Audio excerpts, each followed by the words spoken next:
Hey, ladies, if you have always wished that you could work with me personally in a small, intimate setting, I have some great news.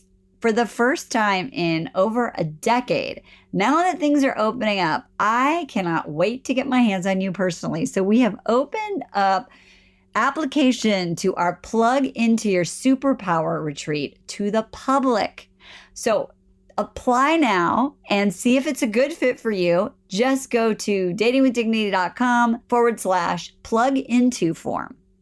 I cannot wait to meet you in person. Again, that's datingwithdignity.com/plug into form.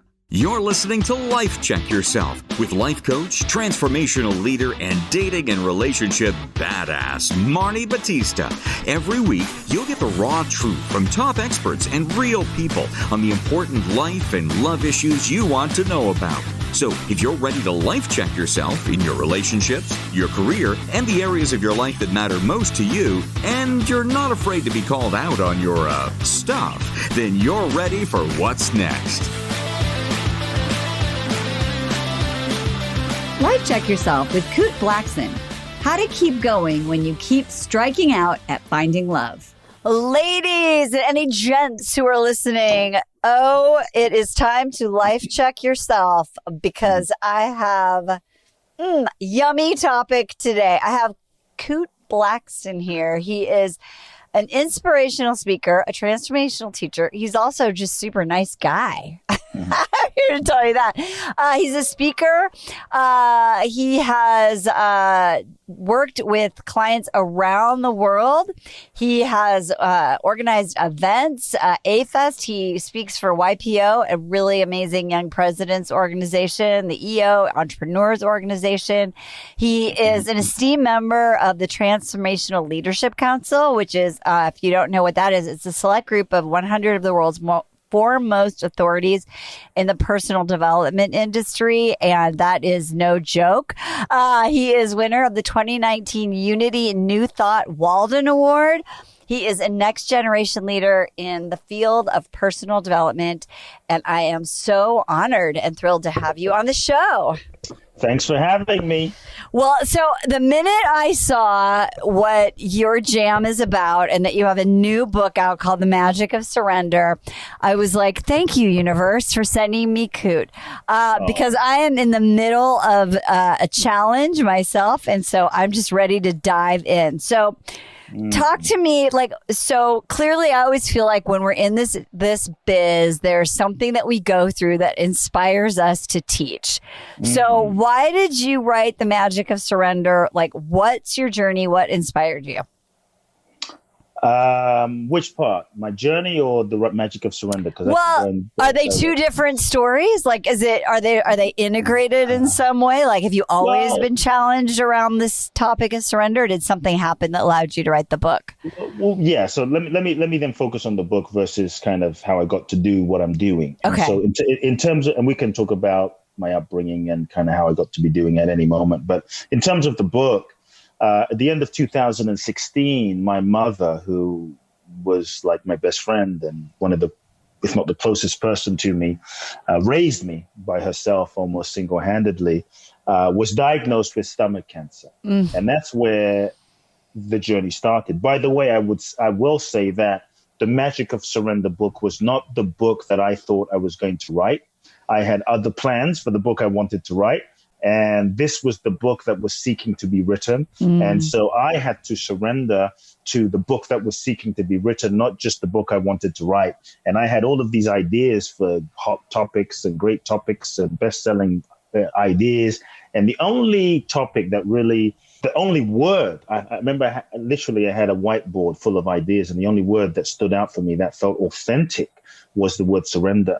And I thought to myself, I don't know if I want to write about surrender. I mean, people run away from this kind of topic. Right. It's kind of like going to the dentist. You should, but there's a little resistance there.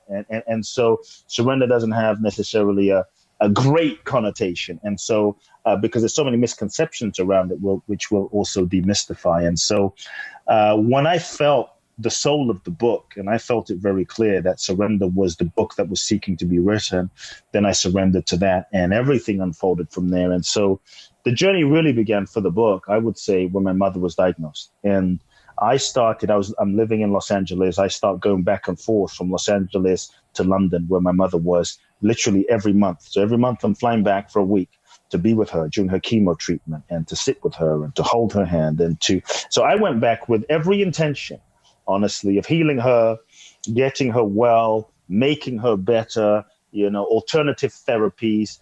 And probably within a couple of months, I humbly realized that I really don't think she's going to make it. And that began to transform everything. That forced me to surrender.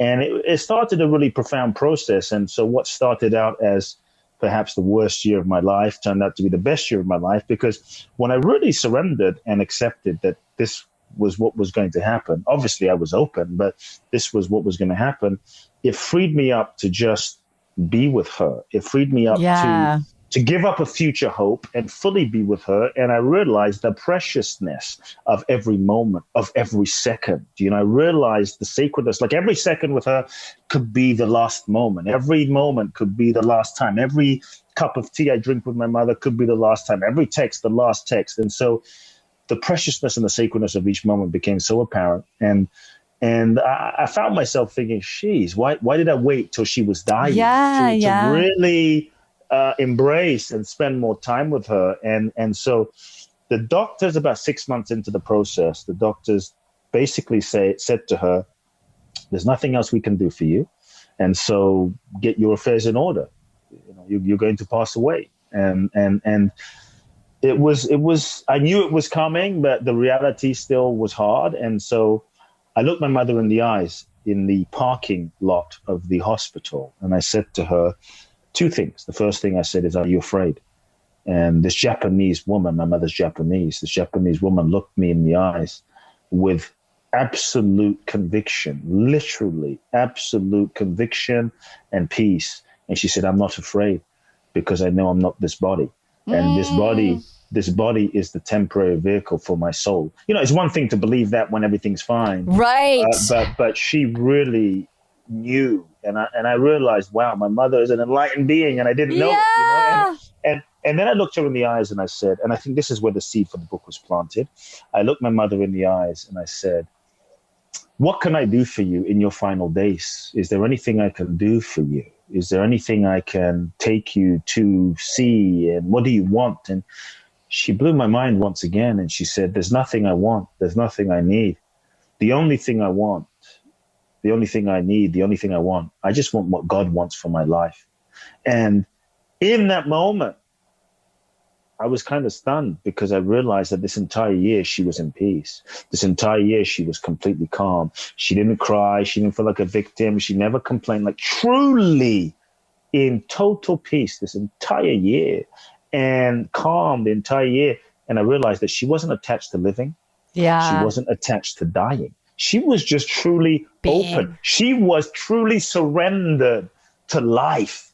Wow. And that's when I realized the power. And I think just so people understand this sort of initial concept to set a frame for our conversation of surrender, I think in our culture today, there's so many misconceptions about what surrender means and what surrender is. So many myths, surrender is considered weak. Surrender is considered passive. Surrender means waving the white flag and giving up. That if you surrender, you won't manifest your goals, dreams, and desires. You're going to get left behind. You're going to be a doormat. You're going to be abandoned. That if you surrender, you're going to get less. And I'm actually saying no. Surrender is the most powerful thing that you can do. Surrender is the key to your next level. Surrender is the key to manifesting beyond your wildest dreams. And if you surrender, truly surrender, what if you didn't get less, but you got more than you could imagine and visualize and project and intend with your conscious mind? What if you got more? What if life gave you more than you could even fathom? To me, so surrender, just to be really clear, is to let go of control or at least the illusion of control that we think that we have as human beings. To surrender, and control is like a master addiction. And to surrender is when we stop trying to force and manipulate life to fit into our limited idea of how we think it should look, and our limited idea of who we think we should be and how we think it should be, so that we can truly open ourselves to the life that is seeking to unfold, the life that is seeking to happen authentically, organically, truly, naturally from our soul. And I think when we truly surrender, we take the limits off of life. When we truly surrender, we not only take the limits off of life, but we open ourselves, truly live in a state of openness to possibilities, openness to life, and we allow life to show us, allow life to lead us, allow life to reveal itself to us in its infinite innate intelligence. And I think that's when we live in that state of infinite possibilities. And I think that's the magic. And so the book is called The Magic of Surrender. I love magic that. in like a hocus pocus way, but magic being beyond your mental capacity, beyond your limited ego's ideas for what you think your life should be. We all want magic, but if you want magic, the formula is you have to surrender. And most of us, we want the magic, but we don't want to surrender. We don't want to surrender. No. We want to hold on to who we were and what we had. But the next level of your life requires the next level of you. And the next level of you requires that you release and let go of what's no longer aligned, that you release and let go of what's no longer authentic. But what we tend to do as human beings is hold on to the old out of familiarity, out of safety, out of comfort, out of security, which just keeps us stuck. And so surrender is letting go of what's not aligned so that we can make space for the new energy, new frequency, new vibration, new relationships, the new. And so that's the essence of the Magic of Surrender and how it came about. I love this. Well, first of all, I think that your mom and my dad are having a little surrender party up in heaven, because Nice. when you were describing your situation, I was like, that is what happened with my dad. That was when he died, and I really understood what that really truly meant for the first time. And same as you, Kute, like, because I was able to get to that space, I was so present and for the gift of being with him during his transition. And it was beautiful. Right. And I realized, and that's the ultimate thing, is like, you want to control life and death. Right. And so I just love the way you described it, is that sense of peace and not being attached to living, not being attached to dying. And so when you think, and so people are like, okay, well, that feels big or far away. But what I hear you talking about is in the day to day of our dreams and our hopes and our desires. And I'd love for you to talk about it in terms of this, because I think so many people are struggling, and I know you're having an event. I don't know when people are listening to this, but if you can't come to Kute's event in May 9th, then you want to find out what May 7th, you want to find out when the next one is, but we'll have links in the show notes. But I think right now people are like, okay, we had this little pandemic thing. We thought it was going to be a 6 weeks lockdown. Ha ha ha. You know, and then here we are 2 years later, and I think people are really struggling right now, Kute, because they're like, they thought they were holding on to go back to the past. And now they're like, not so sure they like the quote unquote new normal. Like, who am I? How do you begin to surrender? Whether it's that you realize, like, I've had 3 people tell me this week, you know, I have to go back to the office, and I thought that would be great, but like, nobody's there. You know, like, I go on Tuesdays and Thursdays. Or, you know, you decided you were going to wait to date, you know, until the pandemic was over. Or you decided, you know, the relationship you got into during the pandemic, now maybe something isn't fitting. So how do you take where we are in this new world and begin to surrender? How do you start?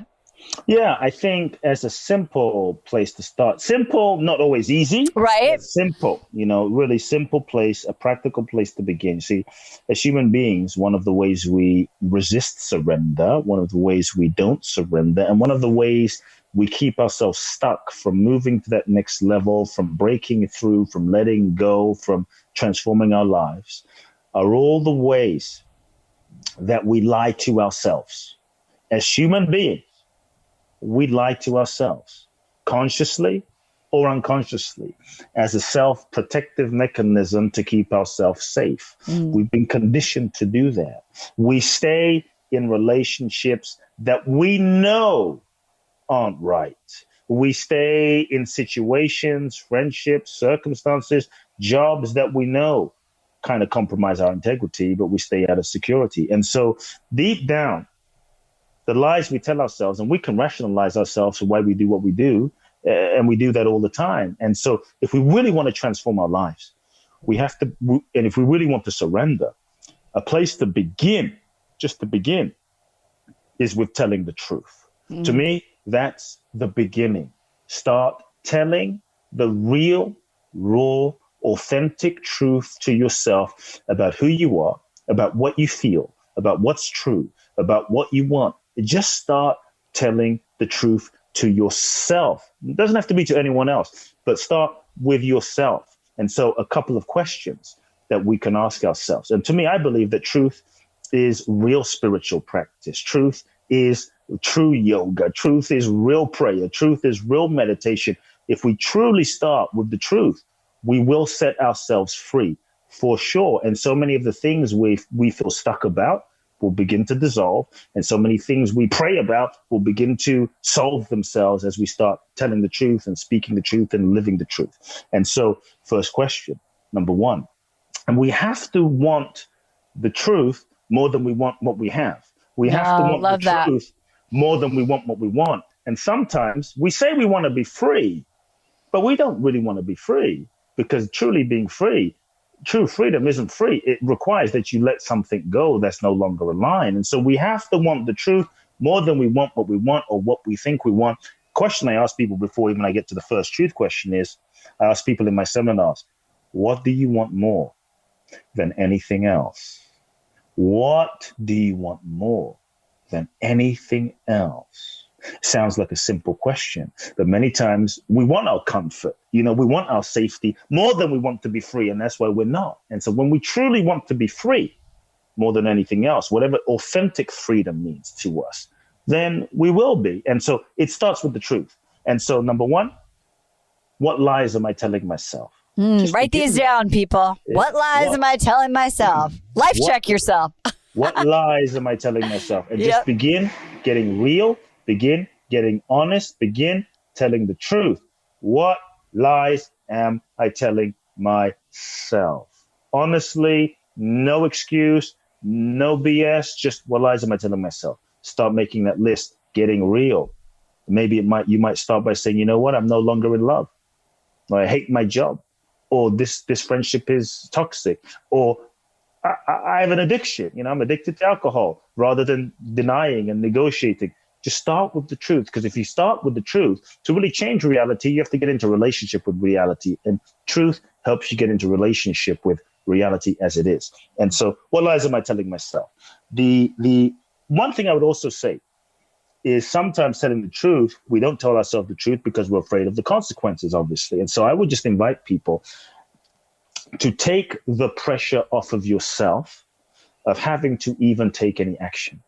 This really helps people a lot, because sometimes there's a fear of, wow, if I really acknowledge that I'm not in love, if I really acknowledge that this job isn't right, then I'm going to have to leave. Then I'm going to have to get divorced. And as a result, because we don't want that, we start getting confused and kind of creating a sort of I don't know syndrome inside of our minds and staying in a bubble of confusion. And so second question is, what am I pretending to not know?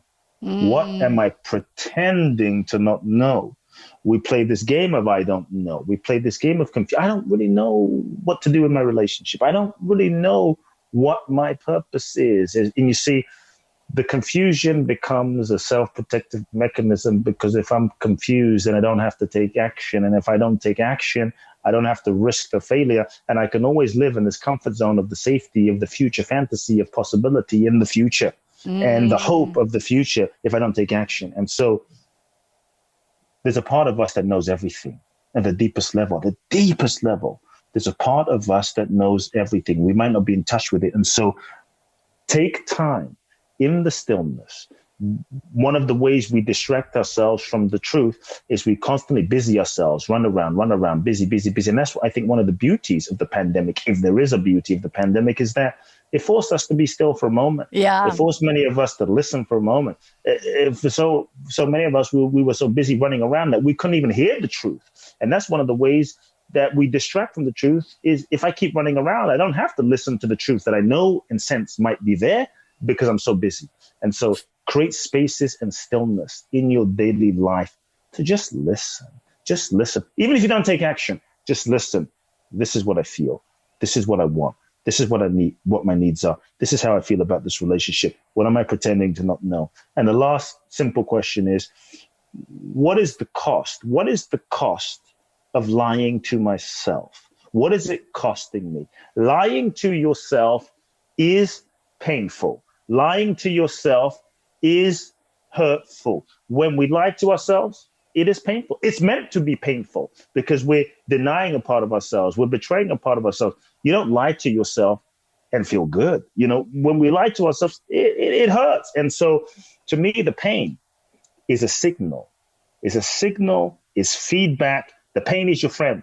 The pain is not the issue. The issue is that we tend to ignore it and we tend to deny it. We drink it away. We sex it away. We drug it away. We social media it away. We work it away. We shop it away just so we don't feel the pain. And then that kind of perpetuates and keeps us stuck doing what we're doing over and over again for years, and years can go by. So feel, let yourself not wallow, but use pain as feedback. Use pain as an opportunity to course correct, to show you where you're not living your truth, where you might be betraying yourself, and feel the pain of your self-betrayal. Feel it. Just let it in. Let that marinate for a moment, because that begins a process inside as well. And so I think one place where people can start is the truth, because we often live in denial, we live unconsciously, then we live in denial, and then we start resisting and not telling ourselves the truth.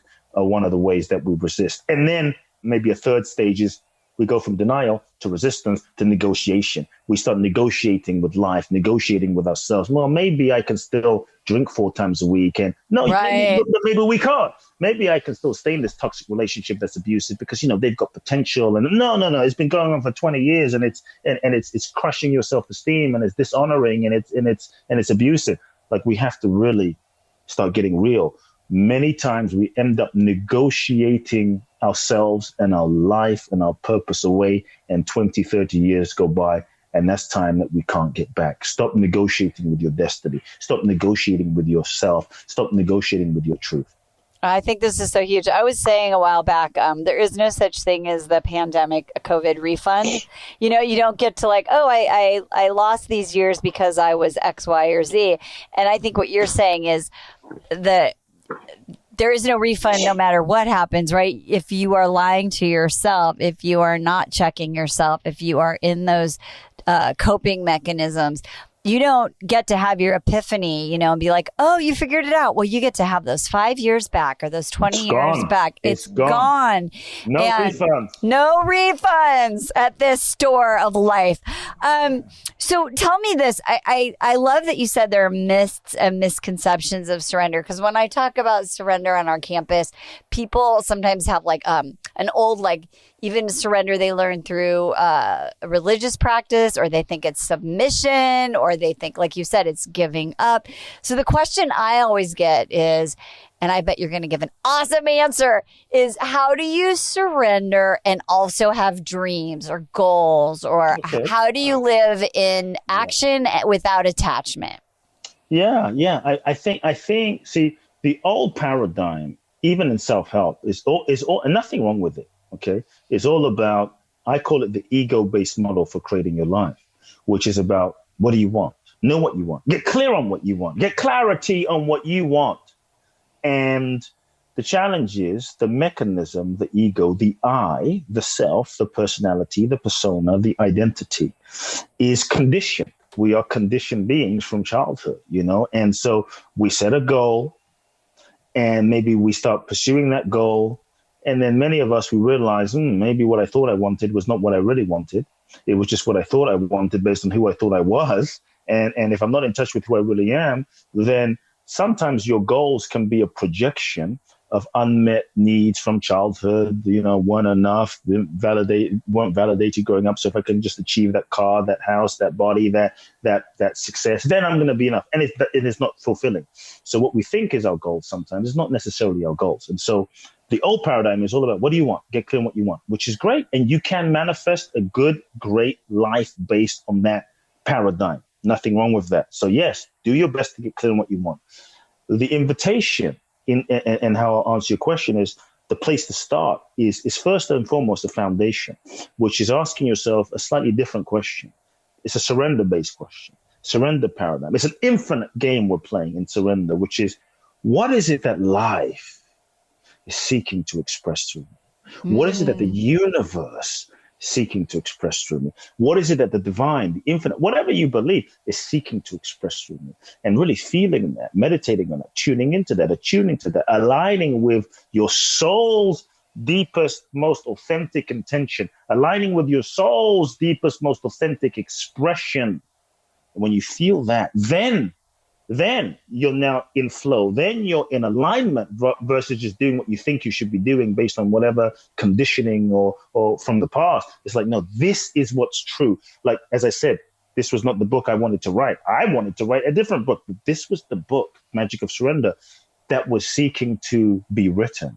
And when I really caught that vision, it's like, this is the book that is seeking to be written. And I felt the truth of that. I felt the integrity of that. So then we have to align with the integrity of our truth and our soul's truth. When you align with that, then you align your thinking, your feelings, your visualizations, your resources, your strategy, your actions with that. Then you move into action. Then you go into action. Then you give everything you've got. So it doesn't mean sitting around being passive. It might mean once you catch the vision of what's true, then you're in flow. Then you give 100%. It might mean you work harder than you've ever worked. I'm sure Martin Luther King wasn't sitting around waiting for things to happen. Right. I'm sure Mother Teresa wasn't sitting around waiting for money to fall on her lap. They worked, but they were working in alignment with their soul's integrity. And so the key is you go into action, you give everything, but you mentioned it. You let go of attachment. You let go of attachment to the outcome. You let go of attachment to that goal, because many times we go into action and we hold so tightly to the goal that we think that we want, the goal that we think we're pursuing, not realizing that we're actually limiting life, because perhaps the goal that we are pursuing is not, maybe it's not even the goal. Maybe that goal is just the necessary puzzle piece that is meant to move us in a direction so that we can go on the journey, so that we can learn and evolve and grow and learn and meet people and learn and grow and evolve, so that we can become more ripened and prepared to be able to fulfill our purpose and mission. But maybe that goal was just the carrot that the universe threw our way so that we could start going into motion. And then we needed to course correct, and it wasn't that goal, but we needed to take a right turn. But when we get so attached to the goal, then we try to force that goal to be the goal. Or we try to force the person, like, no, you're going to be the one. You're going to be the person, Marni. You're going to be it. And maybe that person is not the person. And so maybe in our attachment, we don't even realize that we end up limiting life. We end up limiting the universe, and the universe is infinite. And we're attached to a peanut when the universe is seeking to give us an infinite buffet. And so go into action, give 100%, be more attached to the learning and the growth and the evolution and who you become. And then life gives you feedback, and then perhaps life will show you have to pivot to the left, or you have to move in a different direction. And many times, see, when things don't work out, so you can still have drive, but your drive is aligned with your soul. You can still have motivation, but your motivation is aligned with your soul. And that's what drives you forward. That's what moves you forward. That like, look, I'm doing these interviews. I'm doing 5 interviews today, 5 interviews tomorrow, 5 interviews on Thursday. I did 6 interviews yesterday promoting the Magic of Surrender, because I believe in it, because it's so I'm not sitting around saying, okay, I wrote the Magic of Surrender. Let me sit around and just surrender that the universe is going to make the book happen. No, that's not how it works. Surrender is not an abdication of responsibility. Woohoo! Surrender is not to me, that's just laziness. Right. Let's call it what it is. Let's look at a relationship example, because we've all been in relationship. Yeah. If you go into a relationship and you truly, if you've done this, folks, you truly give 100% of yourself to that relationship. I'm not sure if you had this experience, Marni, but you give 100% of yourself to the relationship, and you give everything. You give everything you've got, like literally no stone unturned. No stone unturned. If it doesn't work out, what I found, if it doesn't work out, yes, it's painful, yes, it's heartbreaking, but when I've given 100% in my relationship, it's then I can surrender. It's then that I can walk away, because I know there's nothing else I could have done differently. There's nothing else I could have done. So it becomes easier in any situation to surrender when you have given 100% and you've done your part fully. It becomes harder to surrender when you only did like 2%, when you did 20%, when you did 30%, because in your mind, there was 70% that you still could have done. But when you know that there's nothing else you could have done in your power, you made like a lot of people say, Kute, I tried everything. I'm like, what's everything? I made 2 phone calls. 2 phone calls is not everything, And so surrender becomes easier when you fully do your part. I love this. It's funny. I was thinking the other day about this. I had a client once who came to me, and she said she tried everything. But for dating, I'm always the place where people come last when they've tried everything. Because we're a little more expensive and we'd make you tell the truth. But anyway, and she was like, you know what?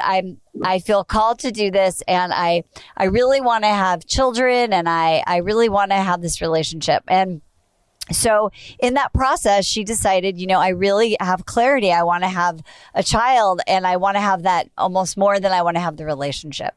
And so she started doing the work, and she filed these papers for adoption. She froze her eggs for IVF, et cetera, et cetera. She does everything she can do. She meets the guy. The guy is like, I have 2 kids, but I would love to have a child with you. And I just saw on Facebook, after like 3 or 4 years, she got her baby. Wow. She has her man.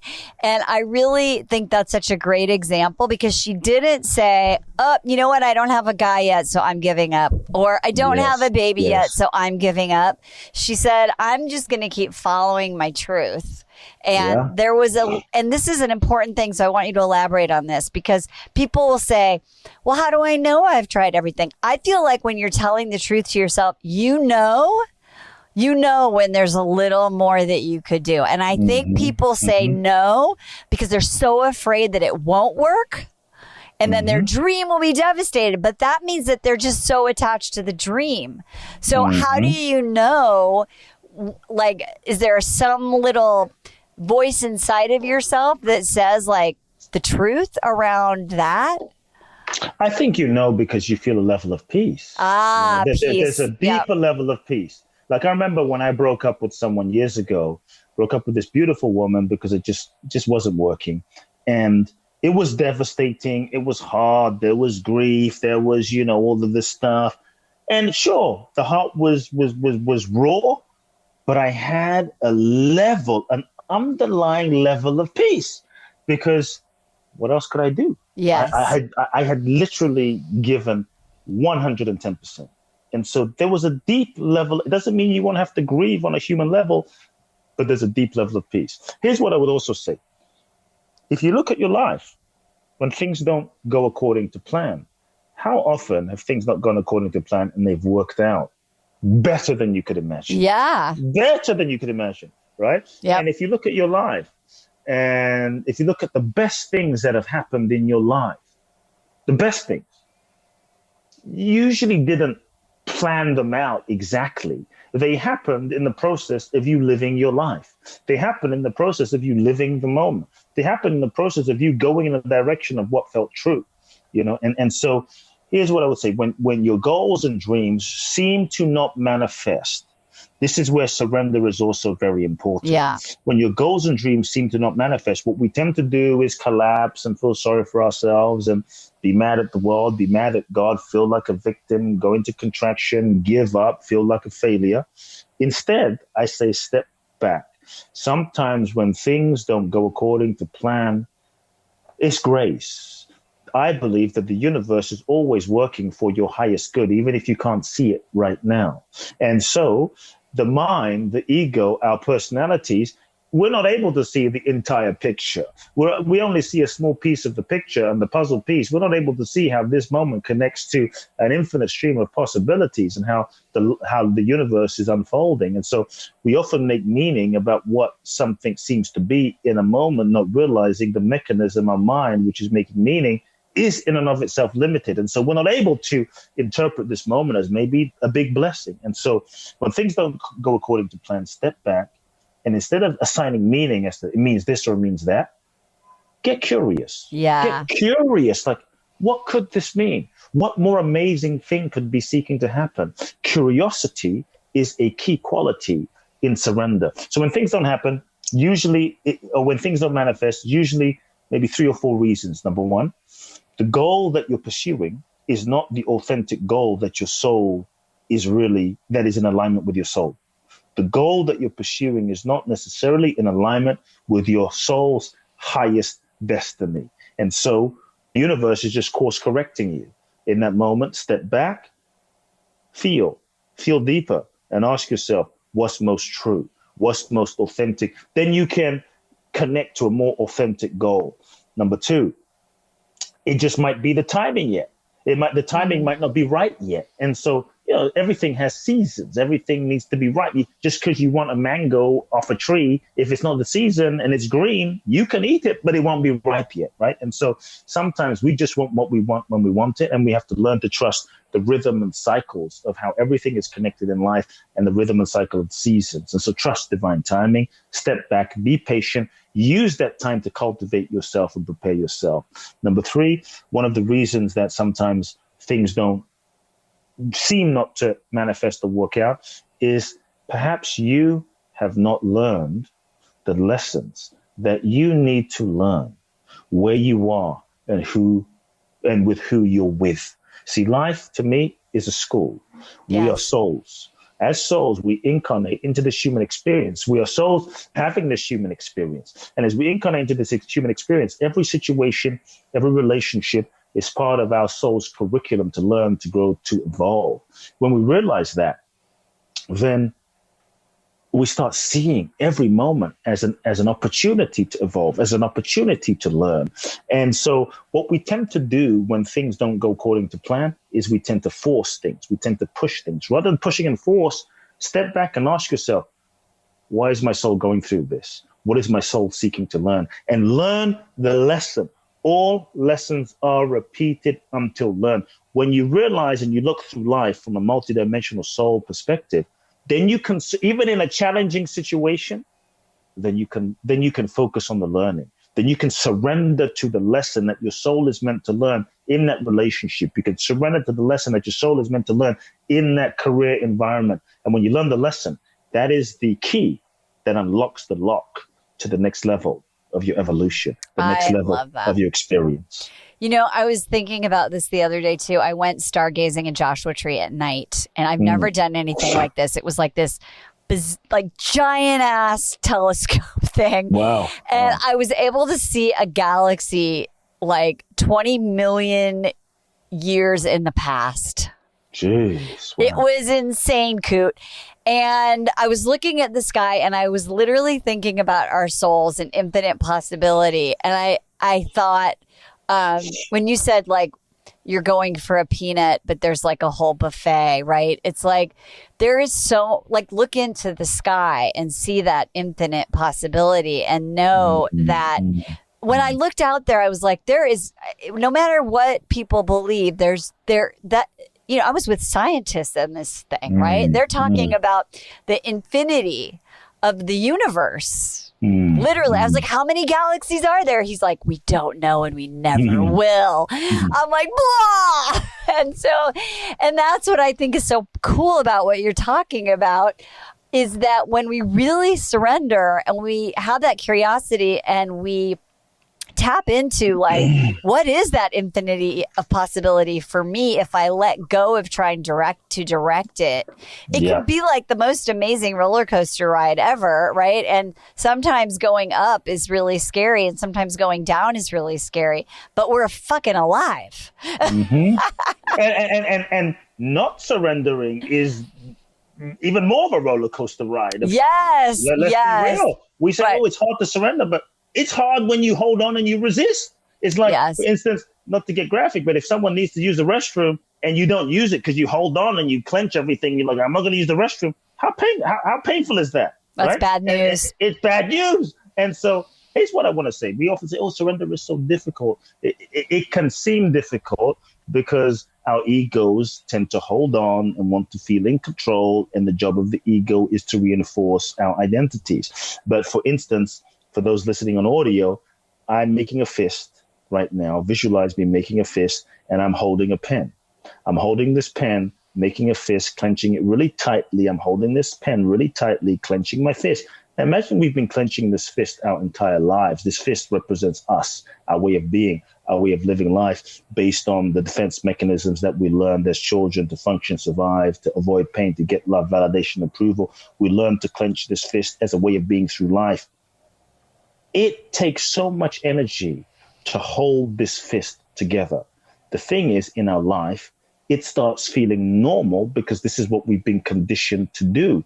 Resist and hold on. Resist and hold on. And it starts feeling normal. It starts feeling natural, but it's not. All the energy it takes to hold on. But how easy is it to just open the fist and drop this pen and let go? That's effortless. That's natural. But because we've been so used to holding on, it feels kind of scary to just drop the pen and let go. That when in fact it's so easy, it's so natural. And I think every day, I would say this: how can we not trust life? Every moment you're the one that talked about the stars right now in Joshua Tree, that you saw these millions and millions of stars beyond what we can even count and fathom with our conscious awareness. So right now, we don't even have to look at the stars. We don't even have to look far. Right now, you and I, we've been breathing. Everyone listening, you've been breathing. Breath has been happening. We're not sitting here. You're not sitting here going, breathe, breathe, breathe, breathe, breathe, breathe, breathe. You're doing some special technique to breathe. Breath is just happening in spite of you. You ate breakfast this morning. You ate dinner tonight. How is it that your body knows how to digest that food? How is it that if you ate a piece of salmon or a piece of kale salad, that your ham doesn't turn into a kale? There's an innate intelligence inside of you that knows exactly what to do. This innate intelligence is functioning trillions and trillions and trillions and trillions of processes and cells inside of your body right now to interact and to allow you to have this conversation and to listen and for me to speak. And it's happening. And so this intelligence is functioning you and me and 8 billion people and all of existence and the whales and the dogs and it's just all of existence. And yet somehow we don't trust this intelligence that is actually in us and living us and breathing us. Like we don't trust it. Like we've forgotten that we are a part of nature. And so I would just invite everyone, take 5 minutes a day. Just feel your breath, tune into your breath, really meditate and marvel at the wonder that your physical mechanism is, and really ask yourself, what is it that's breathing me? What is it that's living me? Like there's an intelligence and a miracle that is you, that is me, that we are being lived and breathed. Look at nature. Spend 5 minutes a day in nature. Because we've become so distracted, we've lost touch with nature and we've forgotten that we are a part of this cycle, are a part of nature. And if you look at the sun, I don't remember a day in my entire life where at midday, 1 p.m., 11 a.m., it was pitch black, right? And the sun just forgot to come out that day. Every day, the sun rises and the sun sets. And so to me, every moment is proof. The universe gives us proof that we can trust life. We can trust it, but we forget. We forget. We trust Siri on our phone more than we trust our soul. We are Siri. Siri, how do I get to such and such location? Turn left, turn right, go over this bridge, come here. I mean, we don't even, I don't know about you, but we rarely question Siri. Yes. We just follow whatever Siri says. But when our soul says, go to that location, call that person, write that book, this is what your purpose is, we start questioning. And so I think we just need to just start connecting with our body, connecting with nature, and trusting a little bit more each day, realizing that this intelligence of life has been around for billions of years. It birthed you into existence, and it knows how to fulfill itself. It knows how to manifest itself through us if we're willing to surrender to life and allow ourselves, like what life can manifest through us is more than what we can manifest on our own. And that's when I think the magic happens. You look at Jesus as an example, right? I grew up in the church, and so I'm not a great Bible scholar or anything, but I remember there was one quote I always remember: Jesus who performed miracle, turning water into wines. And I think we all have the capacity for a level of greatness and possibility, And so Jesus, and here was a code. I think Jesus would say something like, I might butcher the quote. He said, "It's not I, individual I, personality. It's not I that does the work. It's the Father that does the work through me. The Father, life, the universe, the infinite intelligence that does the work through us." And when we truly realize that, we're able to then, the ego, take a back seat, get ourselves out of the way, and let life use us, let life manifest through us. And that's when miracles and magic happens. I love this. Okay, you all have to get this book, The Magic of Surrender. I love that you're having this virtual event. We have a link in the show notes. There's a book, there's a meditation audio, there's the surrender codes. There are so many goodies. I highly, highly recommend the work of Kute. So thank you so much. And by the way, on your webpage, you are looking smashing in that blue t-shirt, that blue long sleeve shirt. You should click on the link just to see how handsome Kute is in that blue shirt. Meow kitty kitty. Thank you so much for being here with us. Thank you for having me. Yeah, I'd love to see everyone on May the 7th. Basically, if you buy the book on Amazon pre-order the book before May the 3rd, you get free access to the event. Just enter your receipt on the website, kuteblackson.com/reinvent seminar. Thank you for having me. Really my gosh, I love it. It's such a pleasure. And ladies, you got a whole lot of homework, so life check your damn self. We'll see you next time. Bye-bye. Hey, thanks for tuning into today's show. So if being in an intimate relationship in which you feel 100% seen, heard, and accepted by a high caliber man is a priority for you right now, and you're interested in seeing if you're a fit for working with me and my team at Dating with Dignity, here's what I want you to do. Just head over to DWD VIP, that's D as in dating, W, D as in dating, VIP.com, and book a call to speak with my team. We'll get on the phone with you for about 60 minutes, and you'll get crystal clear on what's stopping you from finding true love right now. We'll also take a look at what you want to create, what you want your whole life to look like when you're able to finally be fully expressed as a woman in a healthy relationship with an incredible guy. And if we can help you get from where you are right now to where you want to be, we will show you the fastest path possible that makes sense for you to do that. We help smart, successful women all over the world solve this one missing piece in their life so they can finally have it all. So to see if we can help you do the same thing, head over to DWDVIP.com. I'm Marni Batista, and let's talk soon.